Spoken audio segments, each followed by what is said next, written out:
Some things should never leave your mouth. Not because they are shameful. Not because they are wrong.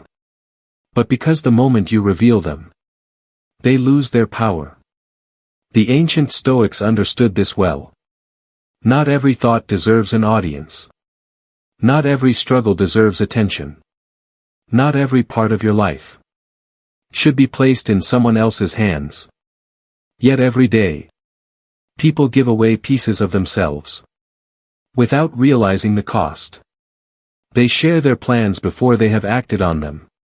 They expose their weaknesses before they have learned to manage them. Then they wonder why they feel scattered, discouraged, pulled away from their own path. Real strength rarely announces itself.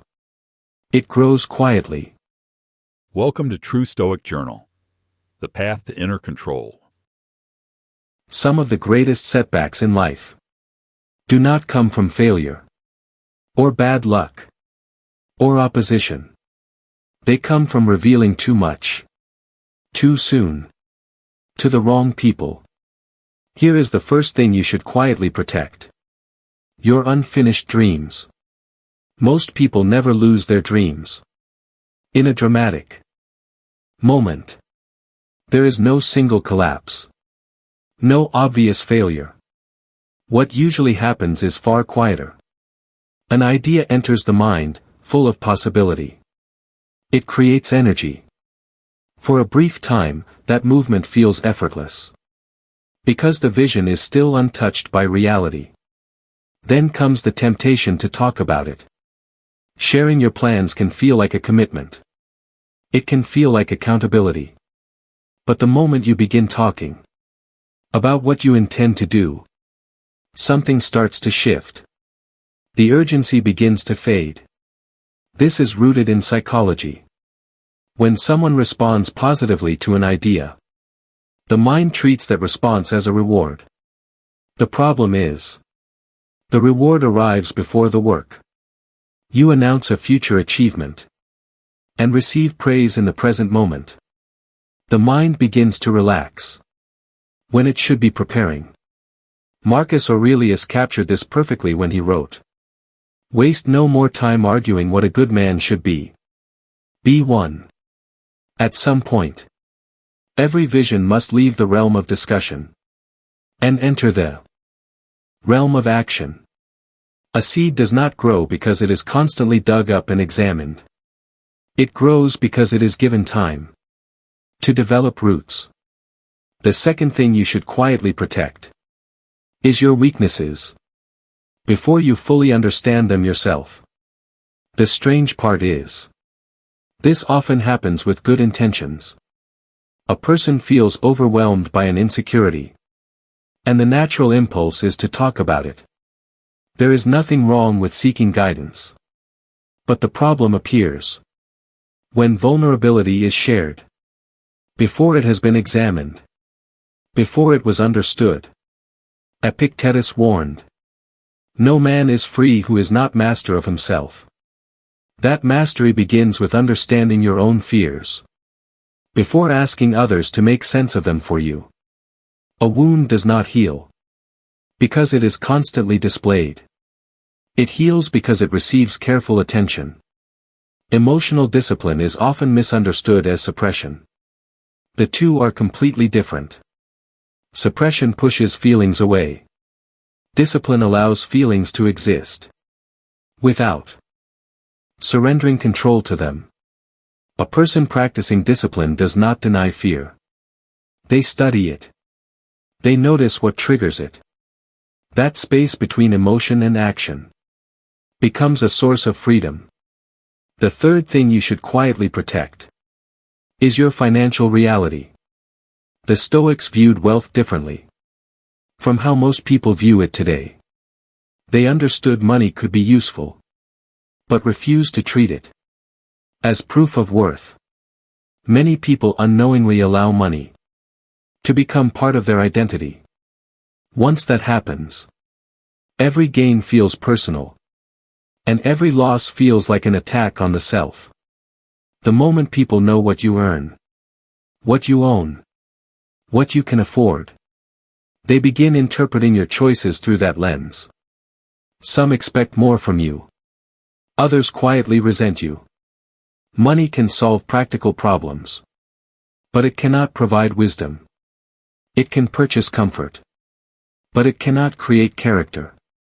The fourth thing you should quietly protect is the private details of your conflicts. Emotional pain has a unique way of pulling attention outward. The moment conflict enters a relationship, the desire to be understood becomes incredibly strong. Sharing the story feels like a solution. But what often begins as a search for understanding gradually becomes something else. The story gets told once, then told again, to someone different.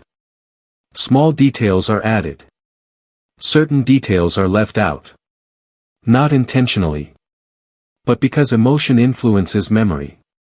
Seneca offered a timeless reminder when he wrote, "We suffer more often in imagination than in reality."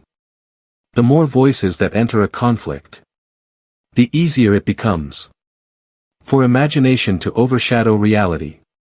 Every time a relationship is defined publicly by its worst moments, those moments begin to overshadow everything else.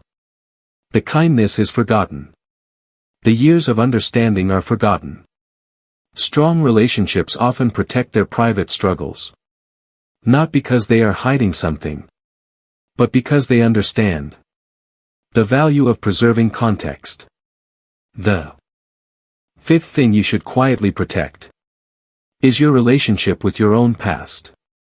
Many people spend years carrying a version of themselves that no longer exists. A difficult childhood, an absent parent, emotional instability during important years can leave a lasting mark. These experiences matter. Ignoring them serves no purpose. But there is a difference between acknowledging your past and allowing your past to become your identity. One creates understanding. The other creates a limitation. The danger appears when family struggles become the primary lens through which all of life is interpreted. The Stoics believed that perception carries enormous influence over experience.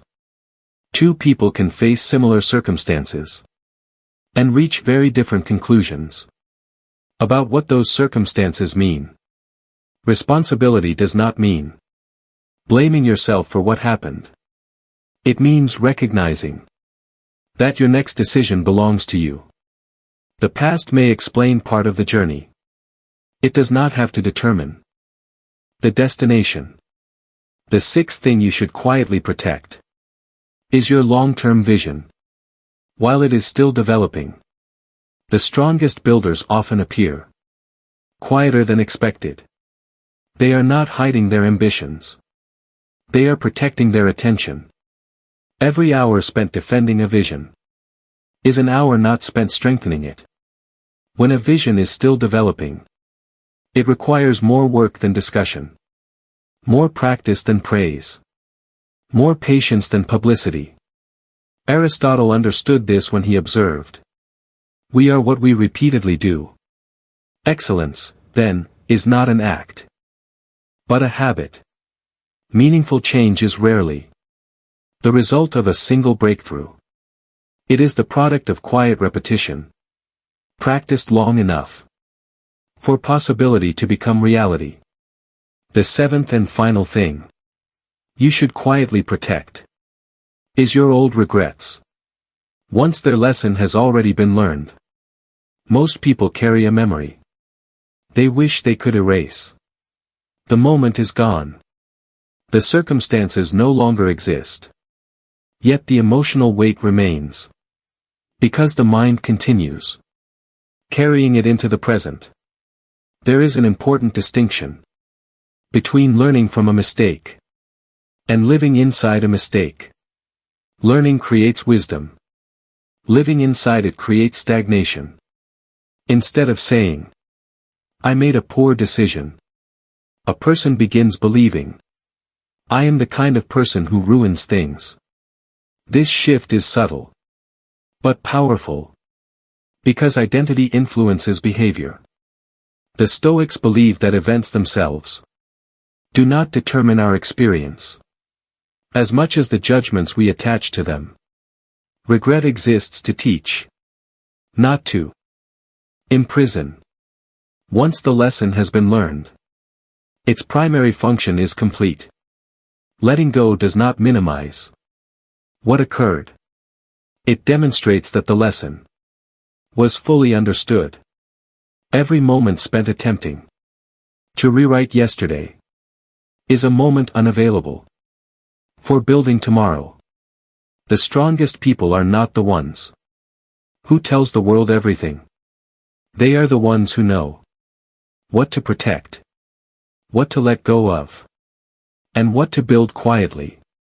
Your plans, your struggles, your past, your future. None of them needs the approval of strangers to become meaningful. They need patience. They need discipline. They need your consistent attention. If this reached something inside you today, share it with someone who has been giving too much away, to people who never earned it. Like this video, because this kind of clarity deserves to reach further than it will without your help. And subscribe to True Stoic Journal, because what comes next goes even deeper into building a life protected by silence and discipline. And it will be waiting in your feed very soon. Remember this. Your life changes the moment you stop seeking validation and start seeking mastery. Protect your peace. Guard your focus. And keep quietly becoming the person your past could never have imagined.